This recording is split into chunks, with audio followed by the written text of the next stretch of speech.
Le suspect avec le manteau noir est un certain Pierre Cohen.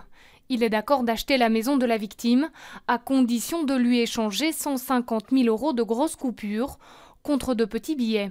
Une transaction qui n'a plus rien à voir avec la vente de la maison. Celle-ci n'est qu'une manière d'approcher les victimes. On appelle cela un rip deal, un phénomène en augmentation. Dans le cadre de cette négociation, ils ont dit mais écoutez, on est intéressé par votre immeuble, mais on espère aussi nous-mêmes, parallèlement à cette transaction immobilière, écouler un certain nombre d'argent, mais principalement des grosses coupures. Donc on vous demanderait de bien vouloir échanger ces grosses coupures contre des plus petites coupures. Mais on leur propose en contrepartie un pourcentage assez important qui, en l'espèce initialement, on leur proposait 20% de bénéfices. Quelques jours plus tard, Pierre Cohen et ses complices retrouvent la victime et son mari dans une chambre de l'hôtel Cascade. Le couple passe chaque coupure dans un détecteur de faux billets installé sur un meuble.